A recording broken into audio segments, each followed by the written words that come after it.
योगायोगाने एका संशोधनामध्ये एक माणूस होता ज्याच्या आनंदाचं संशोधन चालू होतं. आणि तो माणूस होता साधारण कुठल्या तरी एका बांधकामावरती काम करणारा. तो रोजचा गवंडी होता, मिस्त्री होता. बाहेरच्या देशातलं सांगतोय मी, अमेरिकेतलं सांगतोय तुम्हाला. आणि त्याला एकदम लॉटरी लागली. आता बघा बरं का, हे विसरायचं नाही, मी हे जे सांगतोय ना हे अजिबात विसरू नका कधी. त्याला लॉटरी लागली आणि त्याचं डोपामाइन एकदम वाढलं. मग रिसर्चर्सला लक्षात आलं की अरे हे आनंदाचं प्रमाण हे खाण्याच्या आणि या मोबाईल फोन कार्स याच्यापेक्षा खूपच वेगळं आहे प्रमाण. त्यांनी दर महिन्याला त्याचं डोपामाइन मोजायला सुरुवात केली. एकदम डोपामाइन पहिला 1 महिना खूप जास्त होतं, कारण त्याच्याकडे काही $1 मिलियन आले होते. काही $1 मिलियन, $1 मिलियन म्हणजे किती? 7 कोटी, 8 कोटी, किती? 8-9 कोटी रुपये होतात ना, 8.5 कोटी रुपये. त्याच्याकडे ते $5 मिलियन त्याला प्राइस मिळालं होतं. म्हणजे तुम्ही विचार करा किती पैसे आले. दुसऱ्या महिन्यात त्याचे आनंद बघितला, डोपामाइन एकदम हाय. रिसर्चर्स म्हणले अरे हे काय कमी होतच नाहीये. 6 महिन्यानंतर सुद्धा प्रचंड डोपामाइनच्या लेवल्स होत्या. रिसर्चर्स या निष्कर्षापर्यंत येत होते की आनंद जर का व्हायचा असेल तर पैसे पाहिजेत असं ते लिहिणार होते. तेवढ्यात त्यांच्या लक्षात आलं की अरे हे 8व्या महिन्यानंतर डोपामाइन खाली जायला लागले. आता बघा बरं का, आता सगळं रहस्य आहे. आता डोपामाइन खाली जायला लागलं. त्यांनी काय केलं होतं, त्यांनी कुठल्या तरी एजन्सीज, इन्व्हेस्टमेंट कन्सल्टन्सीज असतात ना,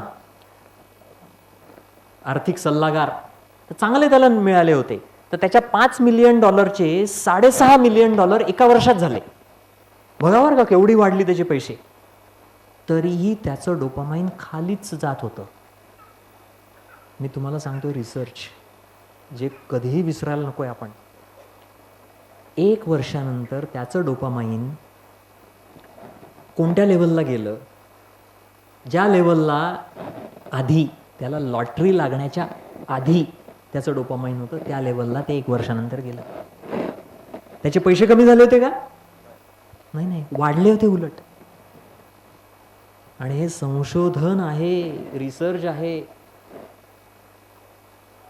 माझा एक मित्र पुण्यातला, आता इंजिनिअरिंग कॉलेजला आम्ही होतो, आमच्या कॉलेजमध्ये सगळ्यांना चांगल्या नोकऱ्या मिळायच्या. त्यांनी मला सांगितलं अरे माझी स्वप्न काही फार जास्त नाही आहेत. म्हटलं माझं स्वप्न काय तर लग्न करायचं, 2 मुलं, 1 घर आणि 1 गाडी, बस संपलं. आता त्याचं नशीब चांगलं, त्याला नोकरी चांगली मिळाली आणि 5 वर्षातच त्याचं स्वप्न पूर्ण झालं. मग त्यात परत 2-3 वर्षांनी भेटलाच मला तो. म्हणलं अरे आता तर काय, म्हणलं तुझं सगळं चांगलं असेल. अरे नाही म्हणलं, आता जरा थोडीशी अडचण येते. म्हणलं काय झालं? अरे ते घर छोटं पडतंय. बरं मग अजून? नाही आता काय बायको म्हणते की नवीन गाडी पाहिजे तिला. बरं मग? नाही आता पोरांचं पण म्हणणं आहे की त्यांना पण जरा थोडेसे कम्प्युटर्स वगैरे पाहिजे. चालूच राहिलं ना ते डोपामाइन वाढायचा प्रश्नच नाही ना. वाढलं की ताबडतोब खाली, कारण नवीन काहीतरी अडचण समोर. हे रहस्य आहे त्या डोपामाइनचं. म्हणून पैसा आणि हे जे आपण ऐहिक जीवन म्हणतो याच्याकडे योगाने फार प्रेमाने बघितलेलं नाही. भगवान बुद्धांनी तर अजिबात बघितलं नाही. ते तर राजे होते एका राज्याचे, सोडून दिलं ते. याच्यातनं काय आनंद मिळत नाही म्हणले, हे याच्यातनं नैराश्याचे ते निर्माण होते. मग कशावरती त्यांनी लक्ष केंद्रित केलं तर ऑक्सिटोसिन. बघा हे रहस्य आहे. आता ऑक्सिटोसिनचं पुढचं तुम्हाला गंमत सांगतो. डोपामाइनचं मी तुम्हाला काय सांगितलं, स्ट्रेस वाढला की डोपामाइन कमी होतं, बरोबर? ऑक्सिटोसिन मध्ये उलटी गडबड आहे. ऑक्सिटोसिन जर का तुम्हाला मिळालं तर ऑक्सिटोसिन स्ट्रेस हार्मोन कमी करतं. हे रहस्य सांगतो मी तुम्हाला. ऑक्सिटोसिन वाढलं तर स्ट्रेस कमी होतो. एक छोटीशी गोष्ट सांगतो तुम्हाला, जी तुम्हाला सगळ्यांना माहिती आहे, फक्त मी त्या गोष्टीचा वेगळा दृष्टिकोन तुमच्या समोर ठेवतोय. श्रीरामाला वनवास झाला, सगळ्यांना माहिती आहे. वनवास झाला ना.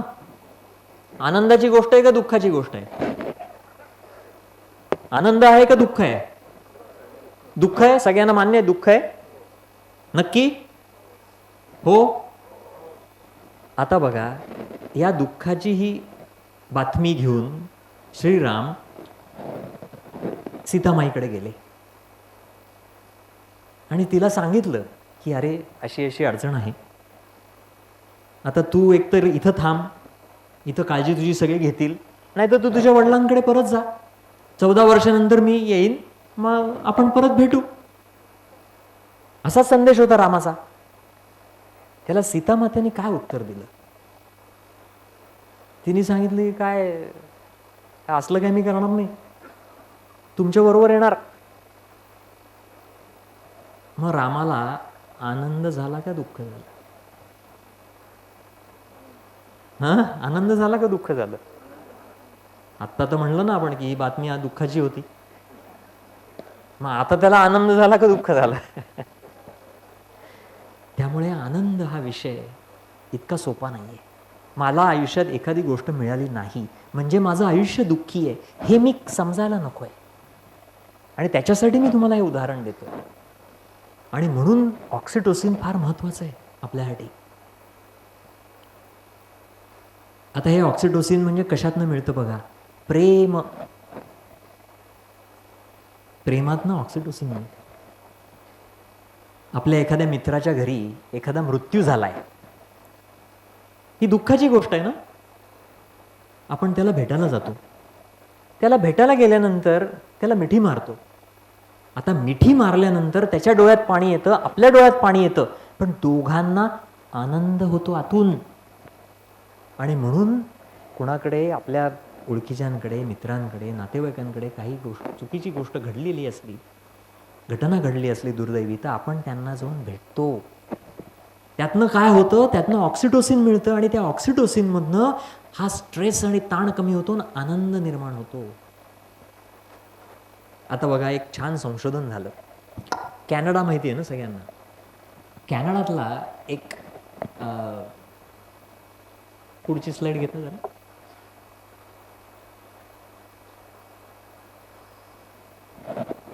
एक रिसर्चर आहे, त्याचं नाव आहे डॉक्टर अलेक्झांडर. मागच्या स्लाइडकडे जाऊ.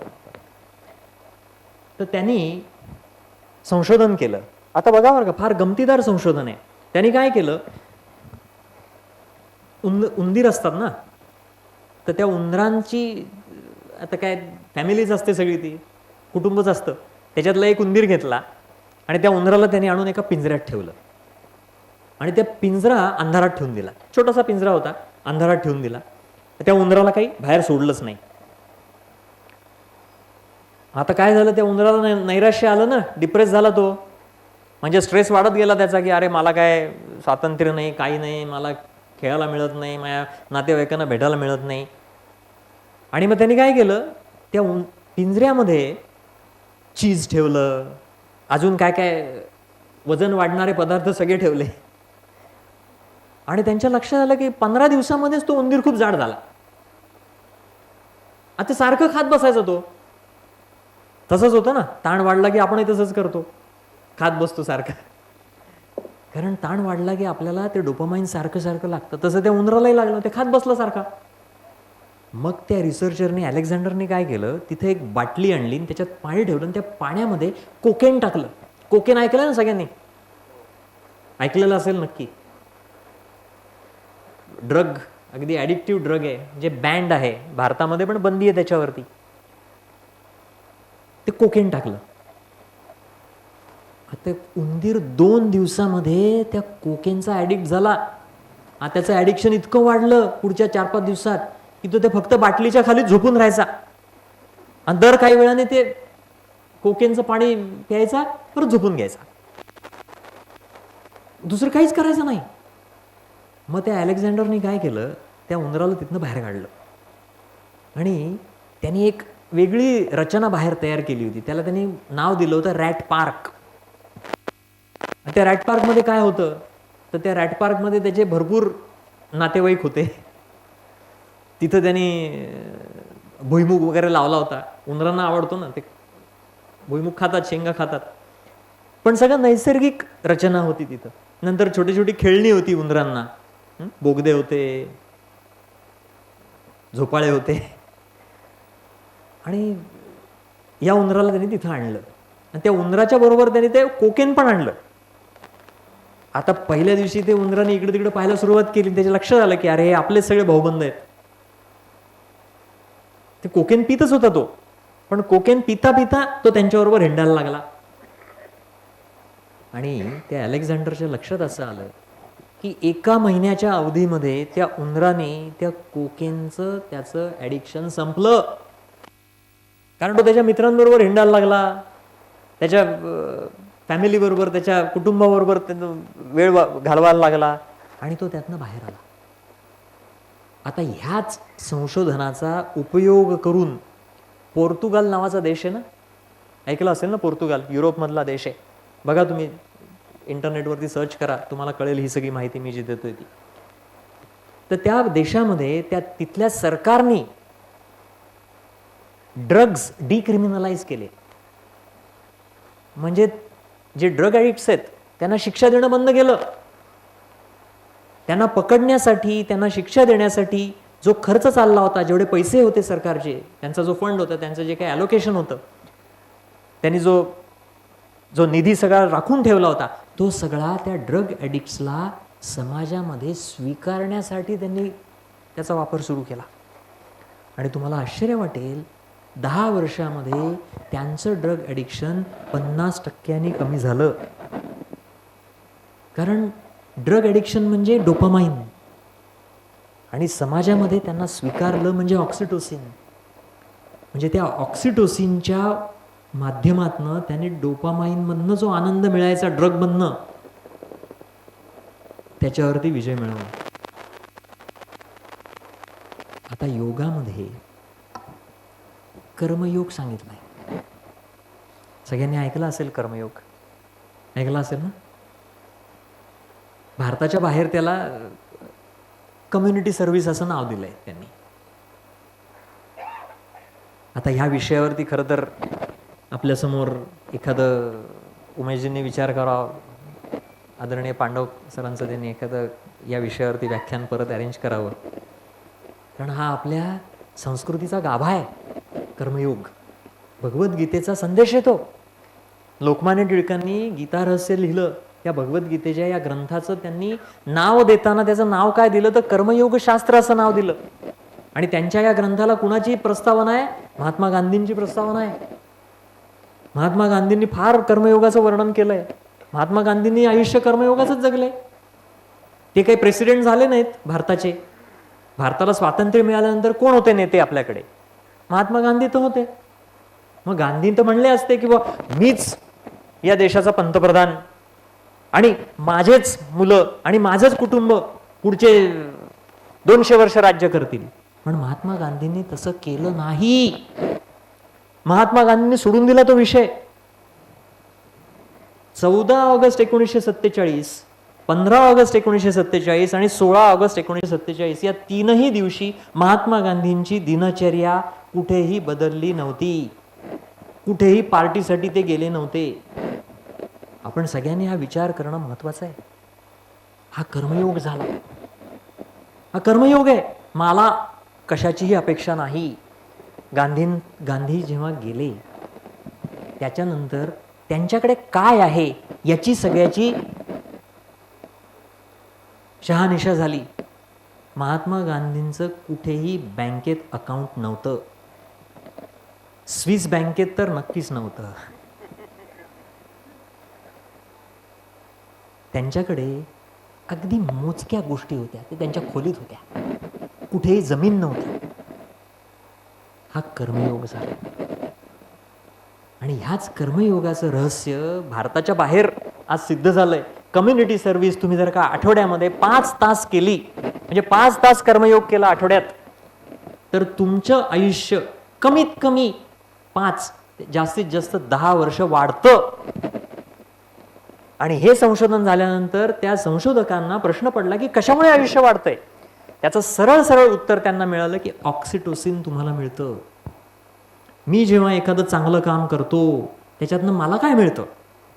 नंदकिशोरजींनी सगळं वर्णन केलं की त्यांच्या या सगळ्या लायन्सच्या माध्यमातनं काय काय काम होतंय, त्यांना काय मिळतंय. त्या सगळ्यांना ऑक्सिटोसिन मिळतंय. आणि त्यांना जे मिळतंय ऑक्सिटोसिन ते समोरच्याची सेवा केल्यामुळे मिळतं.